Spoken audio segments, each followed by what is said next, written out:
Hello, everyone, and thank you for being here. Welcome to Your Phone, Its Content, and Your Emotional Health live here on StreamYard and YouTube. I'm Ivan Hernandez, Head of Communications at Healthy Minds Innovations.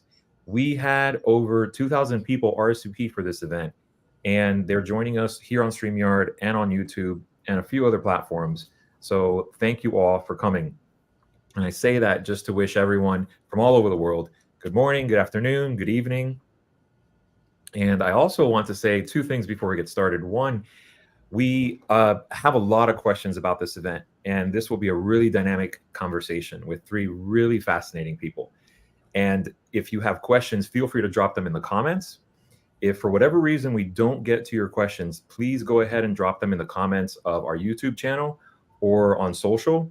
And we're going to do our best between all of our guests to be able to answer them for you, if not here and now on our social and on YouTube, especially. So make sure the other thing I want to mention is to make sure that you're in a comfortable spot because we'll host a specially curated guided practice at the end to improve your relationship with your emotions and also with your phone, which I know sounds weird, but we'll get to that. So let's welcome our three very special guests. First, we have scientist, author, Tibetan trained meditation teacher, and chief contemplative officer for Healthy Minds Innovations, Dr. Courtland Dahl. We also have senior reporter for mental health, digital culture, and technology at Mashable, Rebecca Ruiz. Her work covers suicide prevention, screen use in mental health, parenting, youth well-being, meditation, and mindfulness. And last but not least, we have filmmaker, actor, designer, wellness philanthropist, and founder of Walk Good LA, Etienne Maurice. Thank you all for being here. And I want to jump right in. So, Court, all the world, all this information in the palm of our hands, every single one of us. Have we adapted quickly enough? Yeah, it's a great question. And I could totally go down the rabbit hole of geeky science here. But the bottom line is that no, like not even remotely. Our biology, our brains, our nervous systems really evolved for a very, very different kind of world than the one we're living in. And unfortunately for us, evolution is slow. It takes place over generations. And we've all lived through massive changes. Just over the course of a few decades, the world has changed so dramatically, way faster than our brains, our nervous systems could possibly keep up. So just to put this in perspective, if you imagine how we've evolved and how these changes have taken place over generations, we didn't evolve to be happy. We evolved to survive, and what helped us survive for our ancestors was oftentimes being really good at detecting threats, for example. So that's great if you're foraging in the forest. Not so great if you're doom scrolling at 3 a.m. And it's the same biological machinery that's being activated, but really kind of inappropriately in a more dysfunctional way. So that's the bad news. The good news is that there's also that same biological machinery that can get us into trouble is also trainable. So there's a lot of ways we can work with that, and we'll probably get to that today. But the short answer is that really our evolutionary DNA has not kept up with the changes that have happened in our world. So you mentioned the ability to train our brains, and I know much of your work focused around that area. And the fancy term is neuroplasticity, which I became familiar with because of your work and the work of the other scientists here at Healthy Minds Innovations. But how have our phones affected our brains from a change standpoint? So neuroplasticity is just a wonky term that basically means the brain is constantly changing in response to experience. So our brain is not hardwired to be any particular way. It's malleable, it's changing. And that cuts both ways. It's a good thing at times, but it also can get us into trouble at other times. So if you pair that capacity that we have, all the connections in our brains and the dynamic process that leads to changes over time in our brains, and then you pair that with technology and these little devices that we carry around with us, we are basically activating brain states constantly I mean, we're doing that all the time, but in particular, when we are picking up our phone 150 times, 170 times a day, as the data shows we often do, we are basically activating networks in our brain. And for the most part, if we do that out of habit, we are slowly over time transferring those brain states, those fleeting brain states, into enduring traits. So we are slowly creating habits in our minds and predispositions in our brain that can lead to anxiety, that can lead to distraction, that can lead to all sorts of negative outcomes if we're not careful, and intentional about how we use this powerful technology that we all have. Yeah, and I want to let everyone know that we're going to get to the things that you can do to address the circumstances, right? The science behind what Court's outlining. But when Court mentioned a really good point, right? The ability for the brain to change is a good thing, and it should be a good thing, right? But also with our phones and social and the internet, we can also develop bad habits, right? We can train up bad habits, which things like becoming more distracted and becoming more impatient, doom scrolling, just like a slot machine, you're scrolling for what's next. You put your phone down after an hour, and then you go to address the world with that same impatient, intolerant sort of zone. And so, Rebecca, I'd love to check in with you on this. Like, how do you, that sounds a little scary, right? That the brain can train itself to do that, to develop those habits. But then we talk about young people and that their brains have not fully, the brain doesn't fully develop until what, the age 28? Am I right? That's sort of what the reports are saying, 25, 28, somewhere around there. And so how do young people manage this? Yeah, it's such an important question. And I know one that so many people are struggling with, and I would leave the hard science of brain development to Court to explain. But I will say that, when I look at the research, we see, it is evolving, and there are sort of emerging insights that we're getting about associations between well-being and screen use or technology device use. But I will say, when I talk to young people in my reporting, what I hear is this range of experiences, which is highly relatable, that they're both really excited about the opportunities to discover more about themselves online and find people and communities that are meaningful to them, and just basically learn more about themselves. But they're also burnt out, right? They're also burnt out on trying to manage this rapid pace of information that they're being hit with, and all these opportunities to connect, and what's real and what's not real. And then you bring in some of the more harmful elements like cyberbullying or T accounts, where there's young people being talked about, by anonymous people, these types of social dynamics that are online and can be really vicious. And then, they also feel disconnected as much as they want to connect. They're finding themselves doom scrolling like the adults in their lives are, right? And then, if you go a little bit further, you have extreme harm from some of these young people who are, again, just trying to experiment, trying to learn more about themselves, and they're running into bad actors or predators, experiencing things like financial extortion or predation.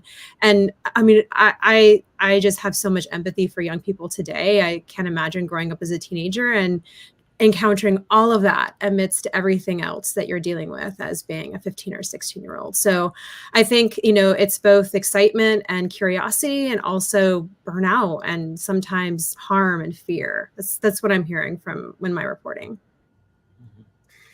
And it's interesting, right? Because you spoke about some of the ways that young people can use or go about social to focus on sort of the training in the more positive light. One of the tools that Court and the team of scientists here have built, Healthy Minds Innovations, is the Healthy Minds program, which is a free app. And this is not a commercial. It's freely accessible, right? We're a nonprofit. We want to bring tools out to the world for people to work on their well-being and learn the skills of well-being. But I mentioned that because in the Healthy Minds program, the research behind distraction that comes up, and it says that the average person, or we mentioned that the average person is distracted. People are distracted on average 47% of the time, and that a wandering or distracted mind is an unhappy mind. And so, Etienne, I'd like to hear from all of you, but I definitely want to start with you here because you have a unique ability, a uniquely inspiring platform in terms of your social presence and what you've done with Walk Good LA. But what do you make of this? Like, what is? I mean, it says, it says a distracted mind is an unhappy mind. So happiness being an emotion, right? There's a lot of emotions that could be affected there. But what do you make of that finding? It's interesting. I'm over here laughing at everybody in the comments because there's someone saying, I'm watching a panel about content while watching content. Like it's like this cyclical thing. And I think it's funny just because I feel like all of us are distracted. Like, God bless the people who are able to not have social media and not be on their phones. But I think it is true. Like, I don't know the scientific base of distractions for all people around the world, but I do know a lot of us have our phones like right by us.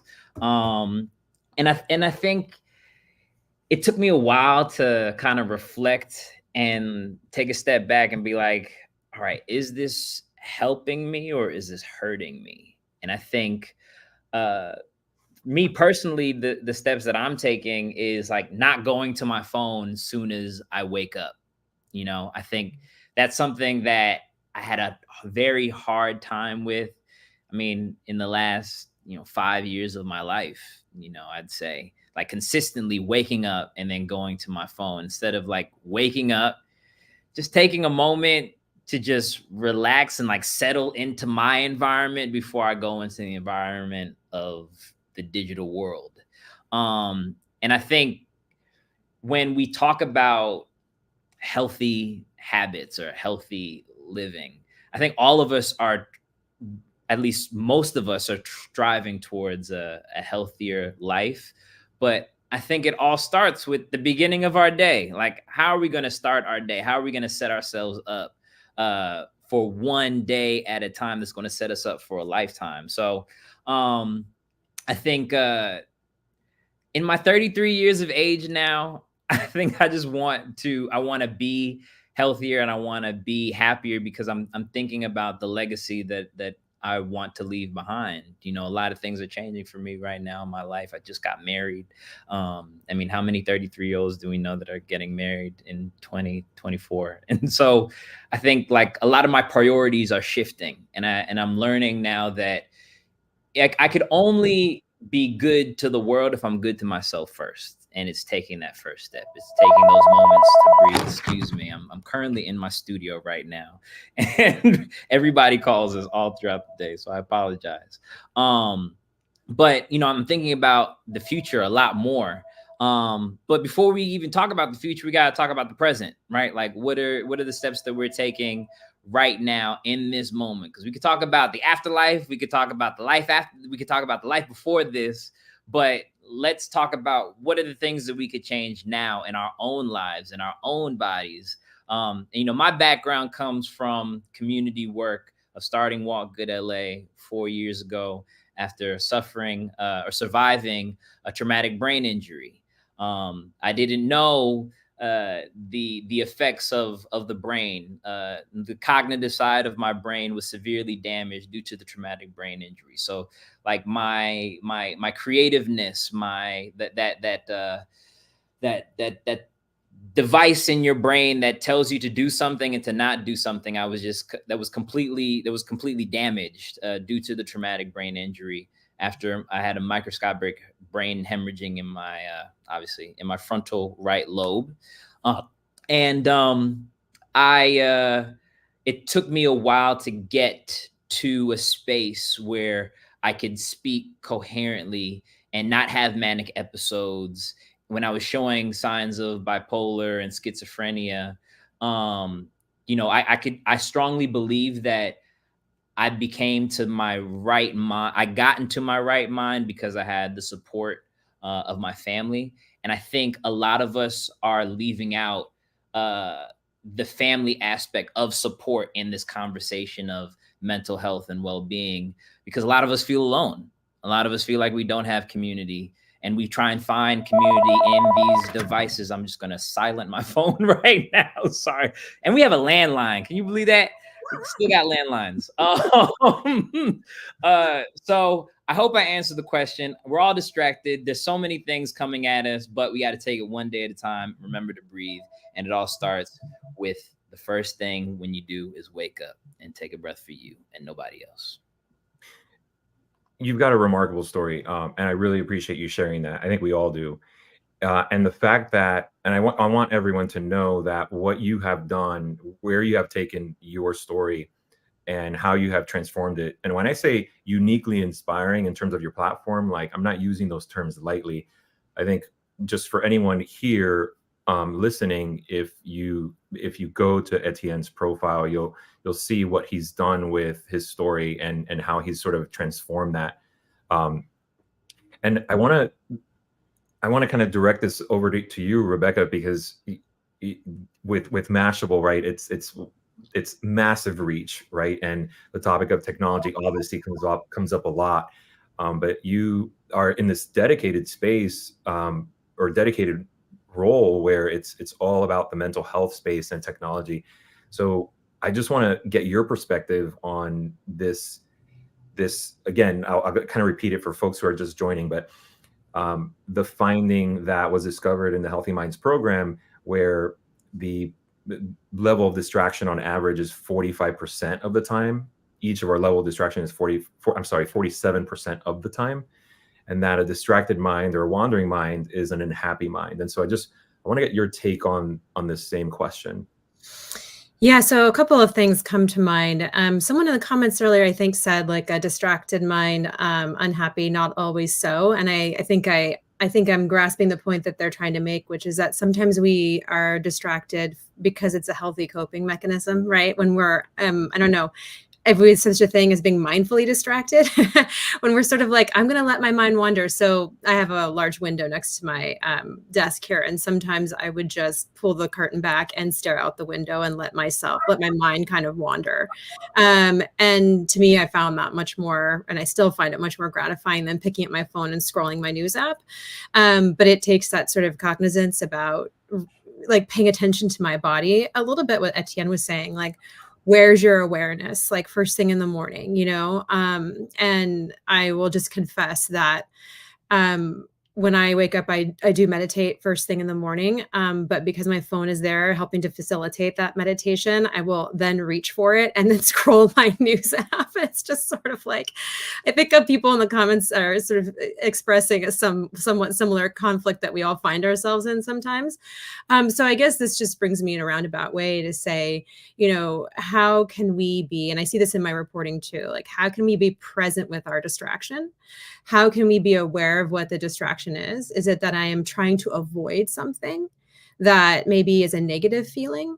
Or, maybe is something that I don't have the capacity to process at the moment. So I'm just going to open up my shopping app instead, right? And so I think and this is where it becomes so insidious for people. And I, again, in the stories that I write, trying to get to the nuts and bolts of, where are those moments where we find ourselves like kind of falling out of the present? And how is that, and is the distraction what's causing that? So I'll just stop there and say that's kind of how I think about it in my own reporting and storytelling. Cord, I'm sure there's something comes to mind here because Rebecca brought up some really good points. Yeah, so much to say. I mean, the science on distraction is fascinating and disturbing. The prevalence of distraction, actually, the data that you mentioned goes back to a paper that was published in 2010. That data was probably collected in 2008, 2007. And guess what happened in 2007? What came on the market in 2007? That was the advent of the iPhone. And, we all had phones before that as well, but I don't think it was nearly as pervasive in our lives, and social media being this constant presence in our lives, like that came online after that. So that data is actually pretty old. And I can't imagine things have gotten much better in the last, the years since that data was collected. And, we all feel the effects of this, right? I mean, we've all just talked about this experience of just going to bed. Like, having these devices has changed something as basic to human experience as going to sleep and waking up pervasively for the entirety, not even like one culture, like literally the entirety of human civilization, with just probably a very few exceptions. So so the data is really disturbing in that distraction is tied to all sorts of mental health concerns. Simply put, it puts us at risk for a range of mental health concerns, but even physical health. There's data, for example, showing that it decreases biomarkers of the aging process. So literally, the rates of distraction can be associated with the rate at which we are aging, and our bodies are just, breaking down over time. So profound effects. And the data also shows that it's very trainable, which again is the good news here. The same machinery that is behind a lot of the fact that our minds so easily get locked into destructive habits, we can use those same biological mechanisms to train the mind in a different direction. So for me, I think the key to this is not that we're going to somehow live in a magical world where technology goes away. That's just not reality. It's not going to happen. The question is, how do we live with it? How do we use it as a force for good in our lives? One of the simplest things is just to inject a little intentionality into how we use technology. Like, just notice, even if you still pick up your phone, bring a little self-awareness as you use your phone. And I think both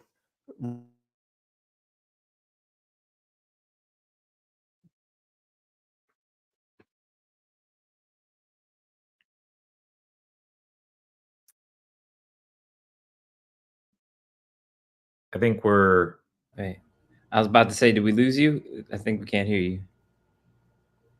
Oh, sorry. There you Somehow go. I'm muted. There you Yeah, go. anyways, I was just saying that, I don't know, we're It's like- being a no very one wants profound to go teaching. first. I don't know if anybody understood it, but anyways, I'll wrap it up there. I was just saying that I think that having a little self-awareness and just noticing, almost treating it less in a kind of a judgy way, but more in the spirit of self-exploration and self-discovery, just getting to know, getting to see how this technology is changing your experience, and then just, shifting things, nudging things in a direction that feels like it's more supportive. Thank you all. I want to take this conversation over to a recent Wired episode that our founder, Dr. Richard J. Davidson, we call him Dr. Richie, was on. He was debunking tweets about emotions.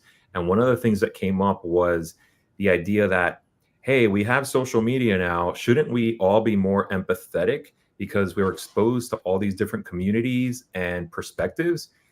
But the problem with that is, we all know that there are algorithms that are sort of tending to our ideologies. And so there's like this confirmation bias, if you will, right? You're getting more of what you want to see rather than expose all these different communities and cultures and perspectives in sort of a fair and healthy way. So I bring that up because I want to ask you, Etienne, how does content consumption shape our world? Like, and how we view people? And I'd say this again because of what you've built and are continuing to build in terms of like community initiatives and Well, community healing. So I went to school for film at Drexel University in Philadelphia. Shout out to anybody from Pennsylvania, Philadelphia. And, my world was really shaped around creativity. And, I was born at a time when there was no internet. And then I grew up, right as the internet evolved. So at a very early age, I was very intentional in showing my art, creating my art, and then showing it on putting it on YouTube when YouTube first opened up. And then, then when MySpace came about and started coding and creating my own profile, then MySpace to Facebook. So, MySpace. I know, right? So social media has always been in my world and in like my early stages, right? And I was always very intentional about like sharing my story, my perspective, and showing it out into the world. I didn't care if I got 5 views or whatnot, but I think, you know, to Dahl's point about being intentional, right? And being true and being honest with what you're putting out there into the world has always remained true to me in my journey in social media. And I think it is kind of frustrating to like go on it's like, it's weird. It's like I'm happy that like I'm scrolling and seeing things that I like, but then I'm like sad because I'm like, well, what the heck are they listening to me? Are they seeing like how I'm swiping, or like how many minutes or how many seconds am I watching this one video? It's like to me, it's almost like a double-edged sword, right? But I think one thing I can control are the things that I watch and don't want to watch. And I think I'm trying more to be more of the creator and put out as much positive things out into the world while still acknowledging the negative things that I'm going through in my life. Because I think it's unfair to just see things online that you agree with. You can disagree with some things, but still find awareness and find empathy in the videos and the content that you disagree with, right? Like I see a bunch of Trump supporters on my timeline. Don't necessarily think I ascribe to those things, because I want to live in a just world, and in a world where people see me for me and see my humanity. And I think that's the missing piece in this conversation is our humanity in this digital day and age. And I just want to speak to, you know, talking about, you know, my trauma and turning it into triumph through storytelling, right? I think social media is the easiest and the fastest way to get your message out there. I think with the work that I do with Walk Good LA, I'm able to put that messaging out there while still being able to service my community in the real world. So like I both service the digital world and I service the real world through community. A lot of you are wondering, what is Walk Good LA? Walk Good is a wellness organization that I started 4 years ago with my family, providing safe, equitable healing spaces for underrepresented communities. If you're in Los Angeles, make sure you come to our creative wellness studio here in Los Angeles. We're doing really amazing things and providing a space where people know that they are enough, right? And I just want to wrap it up with my point. I think every time we scroll, we might see something that we're inspired by, but we also might see something that we want to be. And I think sometimes it's easy for us to feel like we aren't enough because we aren't living the world of someone else. And I think that creates more isolation within ourselves. And I always tell people, and I saw somebody posted on like the really annoying, distracting comment section. So it said, I just have to go outside and just walk and take a walk and just be with nature. And I think that's the best way to combat isolation and frustration and anxiety, is just take a second to go outside and be with yourself and find your community, which is what I strive to do every day with Walk Good. You know, thank you for articulating that for everybody. And by the way, Etienne's a nice guy, so do not be intimidated by the comments. You can light up the comments all night long. Light up the comments. Light up the comments. I'm just so, we're talking about distraction, and I'm like, I want to read what everybody is saying while also being able to make sure that I'm saying what I need to say to them. We have a practice for you at the end of this session. Yeah, this is the world. We all got to figure this thing out. Yeah, we're living proof of what we're talking about. So, but then also too, my last point, like I really do commend everybody for even getting into this room to listen to us speak, because it just goes to show you that people want to take the necessary steps. Maybe some of us is our first step into finding those practices and getting this wealth of knowledge from people who are living the experience and trying to do better with our lives. So kudos to everybody in here for just getting in this chat and learning more, because you know, there's a lot of our friends and family who might not even take this first step. So I commend everybody. Amen to that. So Rebecca at the end touched a little bit on politics, but I wanted to talk about policy specifically and what is happening. And not to worry anybody, we're not going to go into a whole political conversation here. We're going to keep this about your device, your content, and your emotional well-being. But I want to just take a moment to acknowledge what government is doing to take responsibility. And real quickly, I want to mention, so the Surgeon General warning against social media consumption, we've seen a couple articles there. We've seen Meta making teen profiles private by default now. And then we've seen 14 states suing TikTok recently for the well-being, the emotional well-being impact or the mental health impact that it's had on young people. So Rebecca, why all this policy now?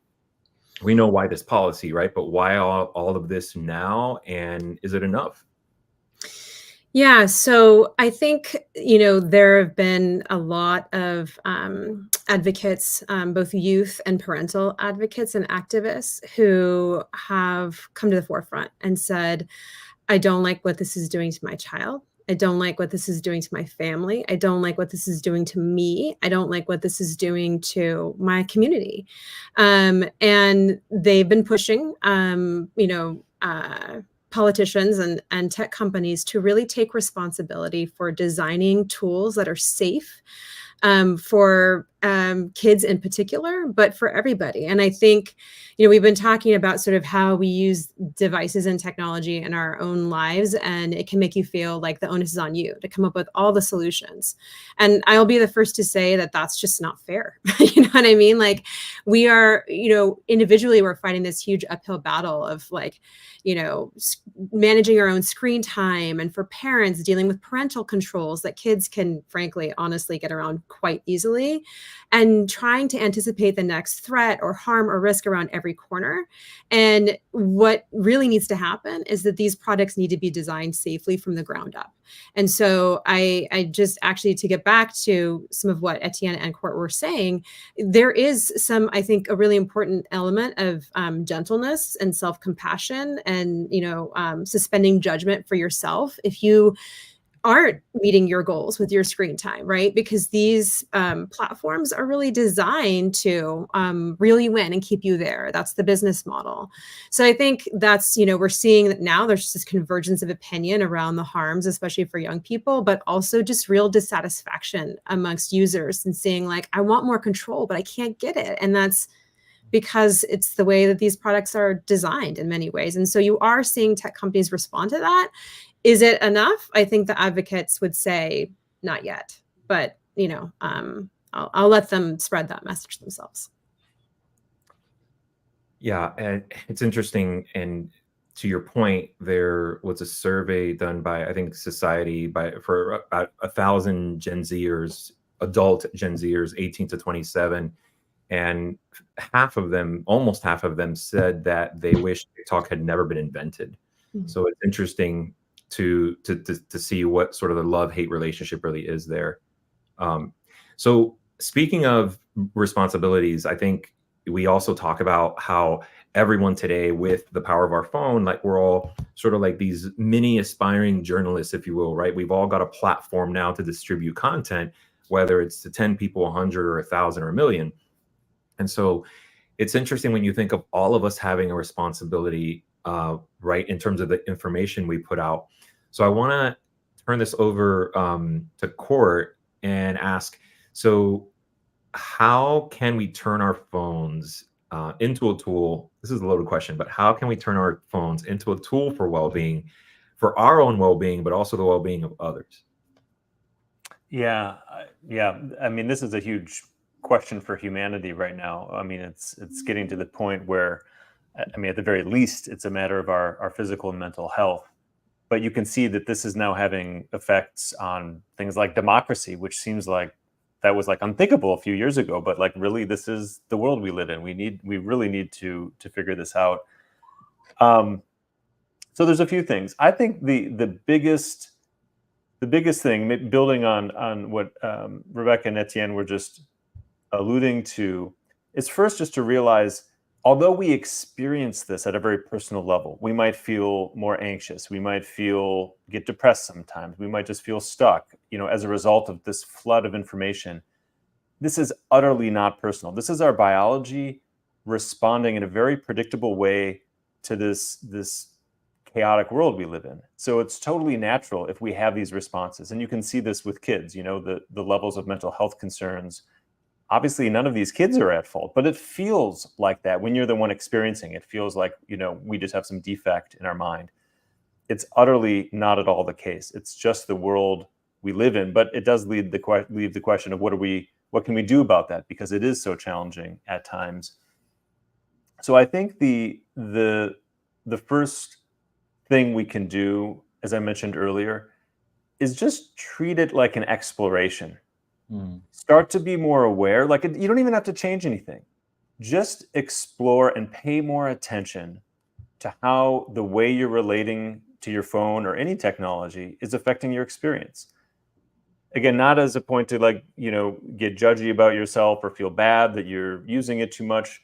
Leave all of the judgment outside the door and take a stance of curiosity and just try to get curious. Just understand how that's playing out in your experience. That can be a game changer. That in and of itself can change so much. It's like if you pay attention to the food you eat and how you feel after you eat certain things, or if you're working out or not working out and you're just paying attention to how you feel. And you'll start to see that, there's certain things that I'm doing here that actually are quite supportive of my well-being. I can stay connected to people I haven't seen in a long time. I interact and send messages to people who normally I wouldn't have done. And that might be really healthy. That might be a wonderful thing. It might support relationships or even get you to reach out to people in real life that you wouldn't have otherwise. But of course, there's lots of other things that are maybe less healthy. Like we've all talked about, bringing our phones into our bedrooms and like just the challenge of that. And so are there things we can do that might shift that in a more positive direction? But again, the awareness, the curiosity, I think is the key thing, because what can come in the wake of that curiosity is intention. And that's the thing that I feel like as a species, we're almost like deprogramming intentionality, because these are just little habit machines that we have in our hands. They're designed to build habits without our permission. They aren't habits we necessarily want to build. And so the antidote to that is to be more intentional. But we can't be more intentional if we're not more aware and more curious and really seeing a little bit more clearly what's going on. So I think those two things, just the curiosity, exploring the experiences you have with technology, and then starting to inject a little intention into how and when we use technology, then I think that can change the whole game. And of course, there's many things through our devices that we can access. You talked about the Healthy Minds program. There's so many cool apps and things that we can access that actually are great for our mental health and well-being. But again, it takes that intention. It takes some discernment about what to use and where to spend the time.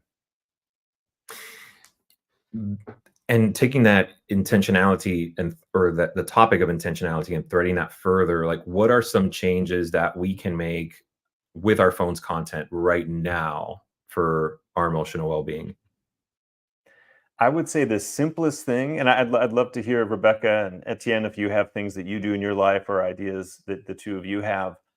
But one thing that I do, and has become almost a little ritual, a little practice, is just to pause, and instead of blindly reacting, like when I get a message, I can feel it vibrating in my pocket, and there's this impulse just to grab the phone and take it out and look at it, is just to pause and respond. So it's like the difference between a reaction and a response. And that one thing actually has become a little practice that even has seeped into other areas of life, of just pause, bring in a little mindful awareness, and then just notice, is this the time? I'm at dinner right now. Maybe this is the time to just leave it in my pocket. Or I'm at work and I've got people around. I'm just going to leave that in my pocket.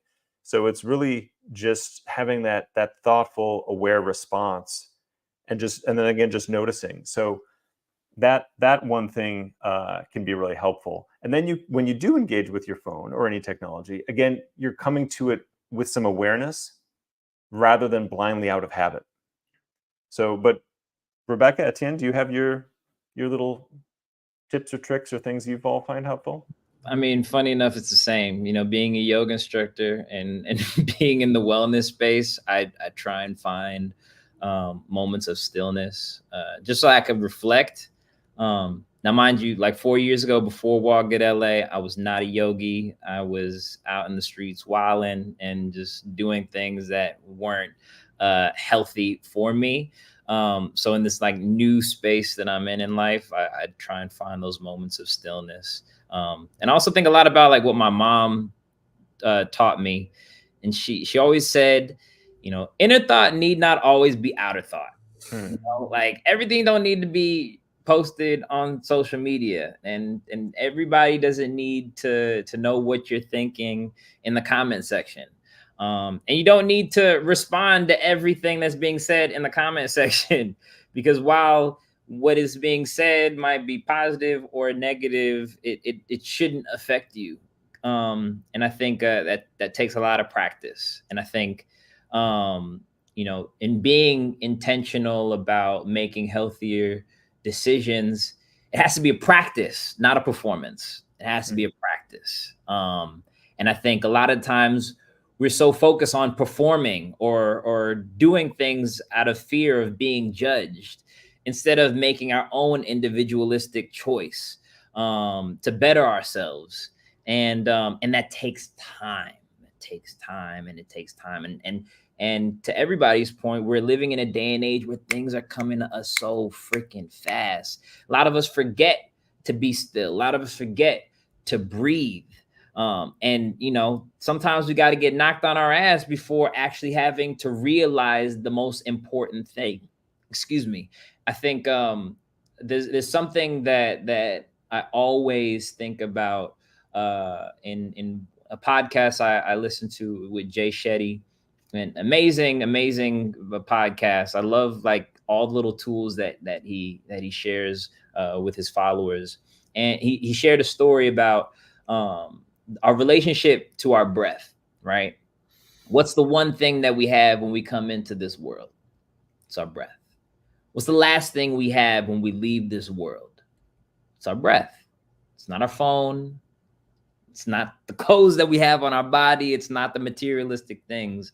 It's what we have to our own devices, and that's our breath. And so while we're on this earth, why not use everything to the best of our ability to learn our breath, to take those moments, to take a big inhale through our nose, exhale out of your mouth. And I think you'll make better decisions, I promise. Thank you for that, Etienne, because when you said breath, I found myself like I realized I was holding my breath.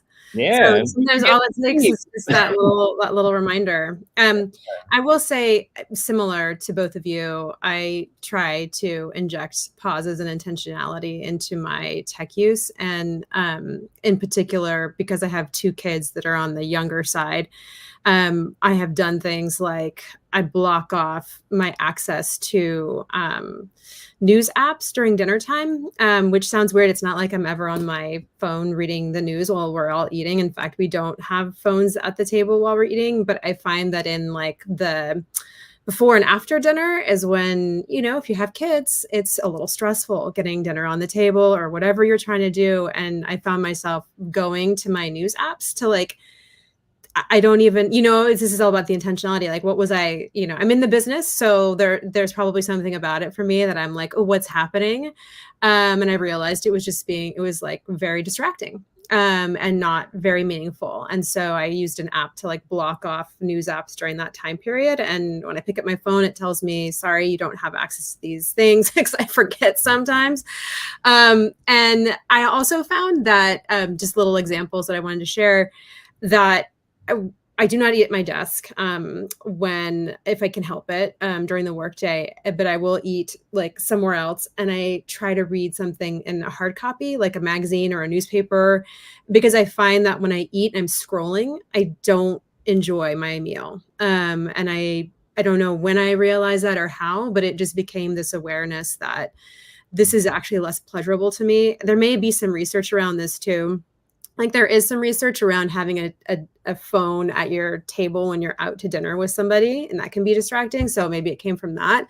But I've tried to just create these spaces of pausing or slowing down or being intentional. And you know, it's still a work in progress, and one I try to be very compassionate about, because this is, as we've said, it's the world we live in.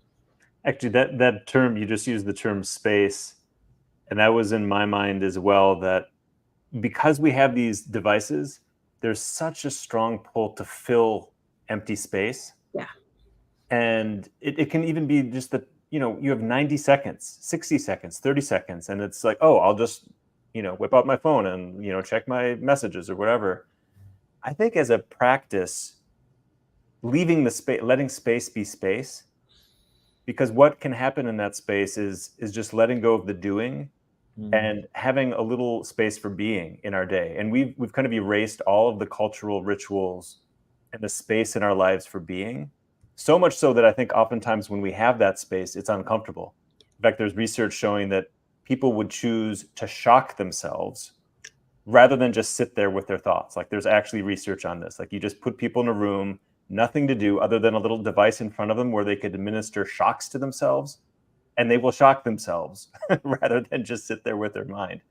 It's kind of crazy, but that's true. So people would rather harm themselves than just be still. Yeah, because it's pain, right? It's like it's like the residue of this compulsive doing feels like restlessness, boredom, because we're just so used to filling that space. So I think that's one of the biggest gifts we can give to ourselves. Right. Is like both of you are saying, is just be in that space. Just allow yourself just to sit. Like we actually had a few minutes before we came on here where we just had like 5 minutes or something.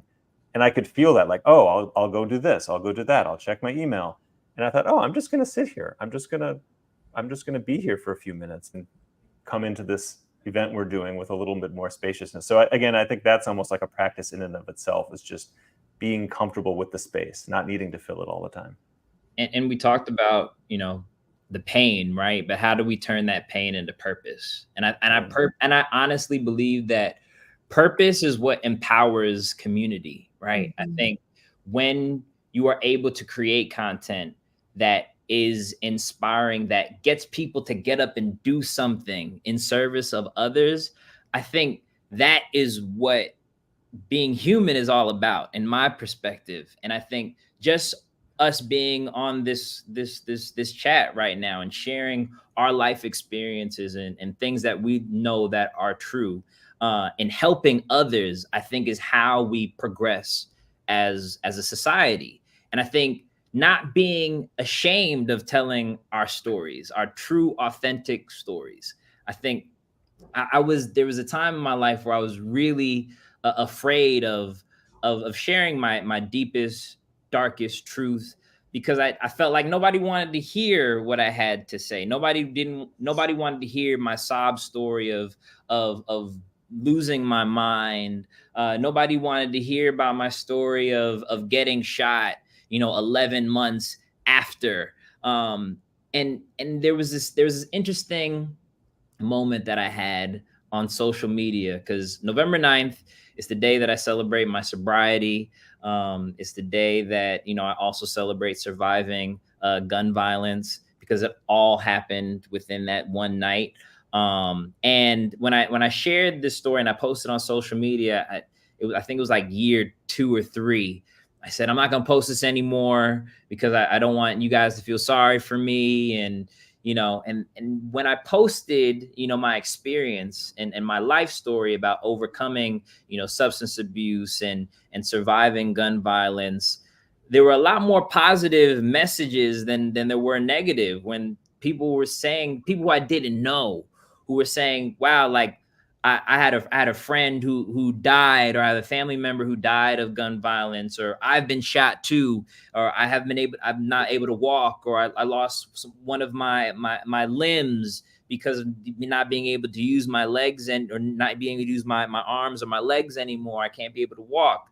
And you start to realize that you're not the only one that has gone through something traumatic. But I think a lot of us are eager to find inspiration, to to actually do something. And when I shared my story of surviving and overcoming all my obstacles, people felt empowered to tell their own stories on social media.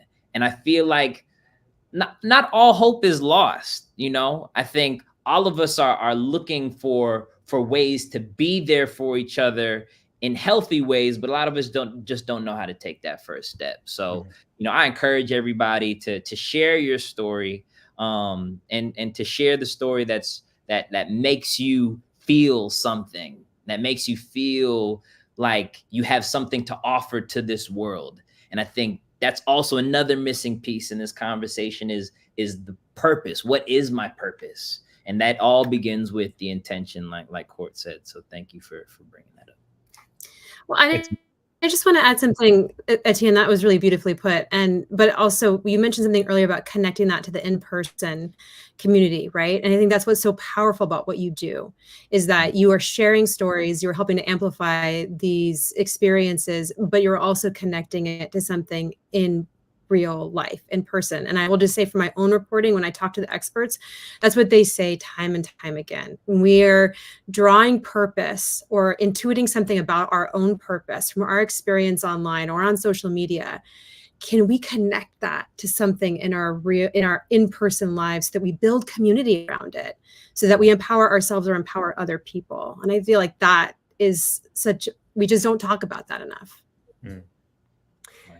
I think that's a beautiful note to close that specific topic on. And speaking of intention, it's interesting how the initial intent as users for all of us, the initial intent of social media was to connect and build community and share pictures of ourselves and our good times and our friends and family and see what everyone was up to. And I think it's interesting how if we can kind of take it back to that initial intent of what we wanted it to be and what we were using it for, we could find a lot of what Etienne and Rebecca and Court that you brought up earlier. We can find a lot of what the three of you have mentioned towards the good in social media, and you know, not make the phone our enemy but our friend. And on that note, I just want to mention that Court and the topic of breath came up quite a bit, and I just want to mention to those who are here with us that Court, in addition to being a scientist, he also spent time in the monasteries in Burma, Zendos in Japan, and in Tibetan refugee settlements in Nepal and India. He actually spent 8 years at the Tibetan refugee settlements. And so with that, I would love for Court to do us the honors and lead us through a practice that is relevant to today or in theme with today. Yeah, thank you, Ivan. And it's so great to have this conversation, Etienne and Rebecca. I've learned a lot myself and really appreciate the perspectives you shared. I was thinking about what to do as a practice relevant to this topic. And I'm very used to guiding meditations and things like that. But I thought, what would something completely different be, where rather than set the phone down and now do your meditation as kind of an alternative, what would it be like to have a meditative relationship with these devices we have? And so I thought actually we could experiment with that, with this attitude of curiosity and exploration. Let's do a phone guided meditation, as antithetical as that may sound. So you'll have to keep an open mind, and we'll see what happens here. But let's just try this. What happens if we inject awareness, curiosity, even care, even love into this relationship we have with the phone? So if you have a phone nearby, you can actually pick it up. Don't turn it on yet. Hold on. We'll one step at a time. We're going to kind of slow things down here a bit. But let's just pause before we go any further and go back to what Etienne mentioned as this sense of purpose, which is so incredibly important for our ability to flourish. So just take a moment to think to yourself, may this little exploration, the time we're spending here together, may this not only benefit my own life, but may this ripple out into the world and benefit others as well. May this allow me to do more good in the world. So in whatever way inspires you, just see if you can pause for a moment and bring in a altruistic, compassionate motivation for a few moments.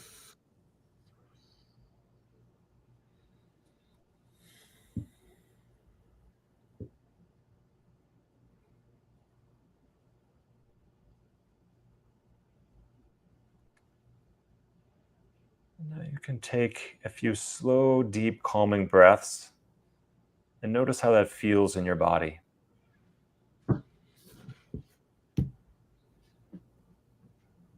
Really feel the breath moving throughout your body.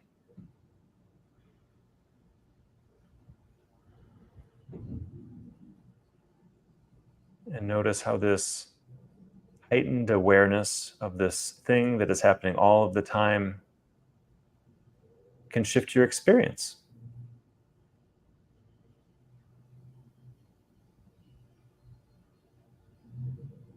Now let's bring that same awareness to our interaction with technology. So you can actually pick up your phone, or if you're already holding it, just notice what it actually feels like in your hand.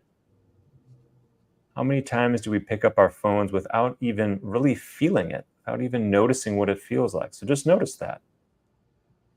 Feel the weight in your hand. Feel the texture. Notice the beauty of the design. People spent years creating this to be beautiful. Somebody's care and energy and creativity went into this thing that you're holding in your hand now. Just appreciate that. All the countless people that helped create this little device that's sitting in your hand right now.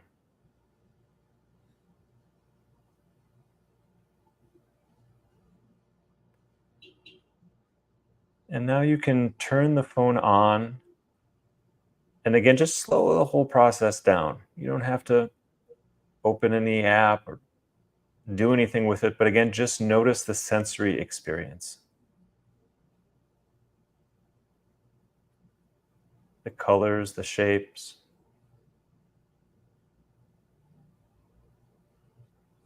Notice how you feel as you're using your phone. Bring awareness into your body. Is what you see, your habits are on the phone? Is it triggering any experiences in your body, whether pleasant or unpleasant? Again, there's no right or wrong or good or bad here. Just explore.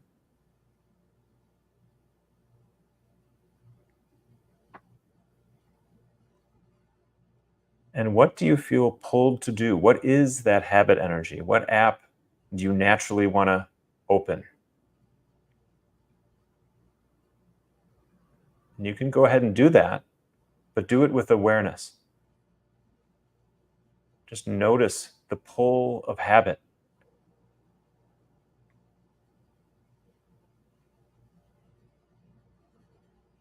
So this is just this ordinary experience you've had a million times, but with some curiosity and awareness added in.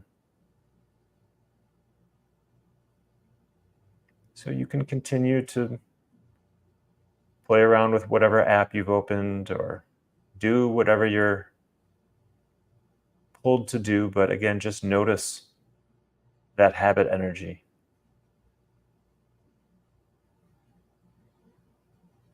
Notice what it feels like in your body.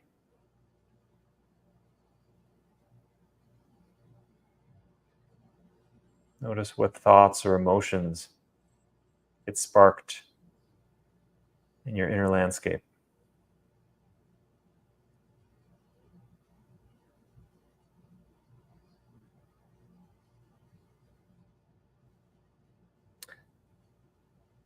And now, what if you inject intention here?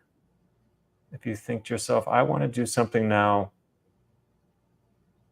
that is supportive of my well-being, or maybe even somebody else's well-being.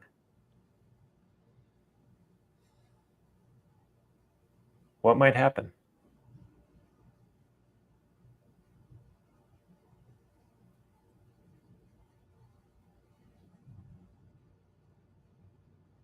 How does intentionality shift how you're using your phone right now? Wanting it to be a force for good in your life, what might you do a little differently?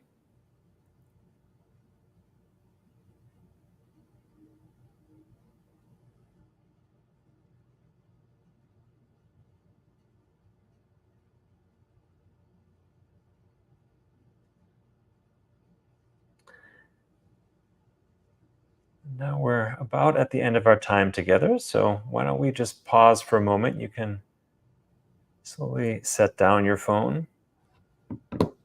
And again, let's just end with another moment of awareness. You can bring awareness to your body, to your breath.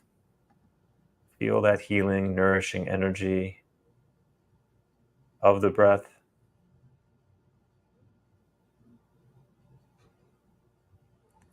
Go back to that compassionate motivation, wanting your own journey to be of benefit to others as well.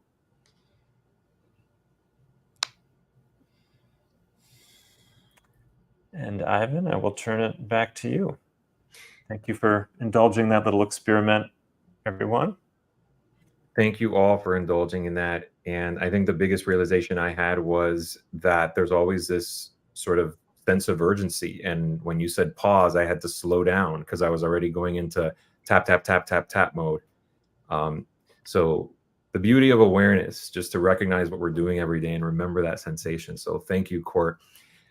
Thank you all, Etienne, Rebecca, Court. I just want to, before anyone drops off, I just want to mention real quickly, on behalf of Healthy Minds Innovations, I want to thank everybody for being here, for joining us, and for donating. We are a nonprofit, and we bring well-being tools out into the world to make them freely accessible with the help of donations. And we would love it if you would go to our website, hminnovations.org, and donate whatever you can. We're also having an election eve session with all of our Healthy Minds program guides on November the 4th.